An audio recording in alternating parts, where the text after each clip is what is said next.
the year 65 AD, a man named Lucilius received a letter that changed the way he thought about every single day of his remaining life. He was a mid-level Roman official, busy, well-meaning, perpetually behind. His days were full, his calendar was crowded, and yet, somewhere in the back of his mind, he felt a growing, nameless dread that despite all his activity, all his striving, time was slipping away from him. The letter came from his friend Seneca, one of Rome's greatest philosophers. It opened with a sentence so blunt it must have felt like a slap. Continue to act thus, my dear Lucilius. Set yourself free for your own sake. Gather and save your time, which till lately has been forced from you, or filched away, or has merely slipped from your hands. Lucilius was losing time, not to enemies, not to illness, not to disaster. He was losing it to the ordinary drift of an unexamined life. Sound familiar? If you are like most people living in the 21st century, you are busier than any generation before you. Your calendar is packed. Your notifications are endless. You finish a day having checked 100 tasks and yet feel oddly empty, as if the day somehow passed through you rather than being lived by you. This is not a productivity problem. It is not a scheduling problem. Seneca identified the real problem 2,000 years ago, and it has nothing to do with not having enough hours. The problem is that we are surrendering our time willingly, handing it away in small, barely noticed pieces, to distraction, to other people's demands, and to the comfortable numbness of drift. But Seneca did not just diagnose the disease. In a single short letter, Epistle 1, the very first letter in his famous collection, he laid out 4 concrete moves to stop the leak. And they are just as actionable today as they were in ancient Rome. Before we get to the rules, Seneca forces us to face an uncomfortable truth about how time actually leaves us. He writes, certain moments are torn from us. Some are gently removed, and others glide beyond our reach. The most disgraceful kind of loss, however, is that due to carelessness. Rate that again. There are 3 ways you lose time. Some moments are torn. The emergencies, the crises, the things you could not have avoided. Some are gently removed.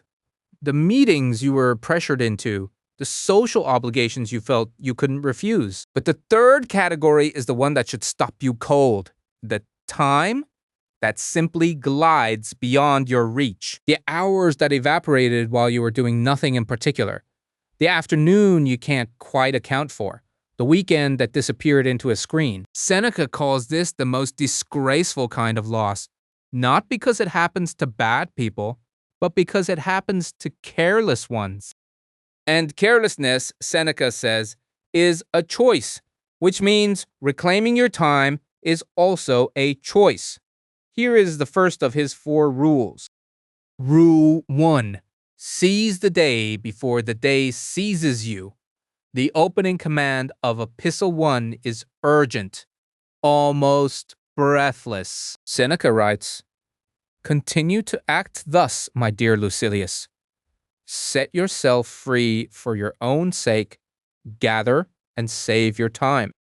Notice he does not say manage your time or schedule your time or optimize your time. He says gather it and save it. Language that implies time is a scarce resource actively being lost right now, and that you need to physically collect it back. Every morning, you wake up without a deliberate intention for the day. You are throwing that morning into a crowd and hoping someone will give it back to you. They won't. The demands of others will fill every unprotected hour. Your colleagues, your inbox, your phone, your social obligations, they are all waiting to colonize your day. the moment you leave it undefended. The first rule is simple. Before the world gets its hands on your day, you must put your own hands on it first. Rule 2. Own your time or admit someone else does. This is where Seneca delivers the line that has unsettled readers for 2 millennia. He writes, "Nothing, Lucilius, is ours except time. We were entrusted by nature with the ownership of this single thing, so fleeting and slippery that anyone who will can oust us from possession. Nothing is ours except time, not our health, not our reputation, not our property.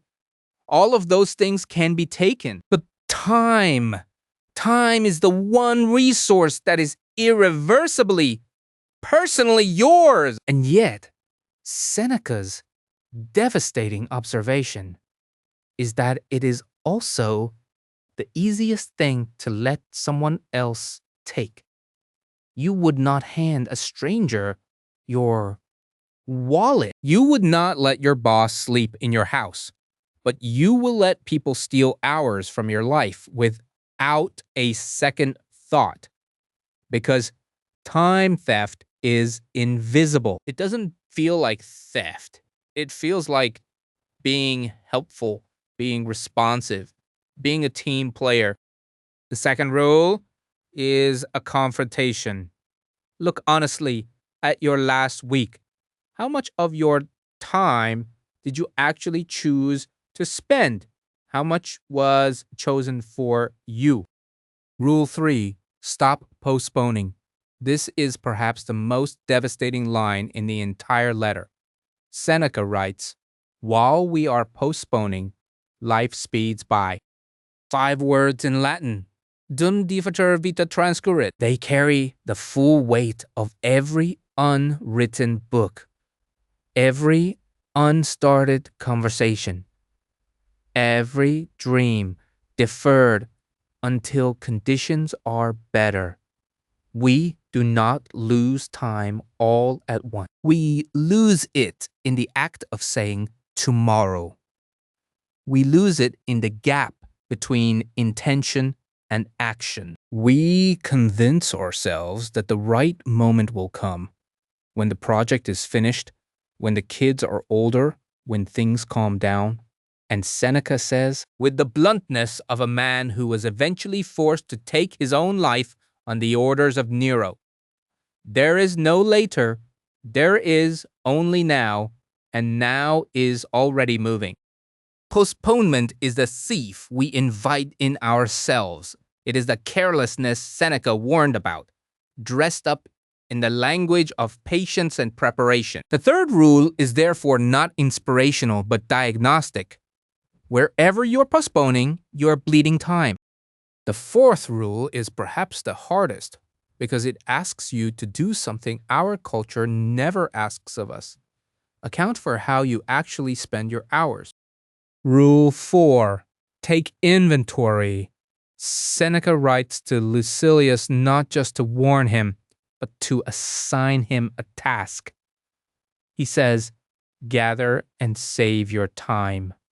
And at the same time, check up on whether the amount of time you are retaining corresponds to the amount that is flowing away from you." This is Stoic bookkeeping.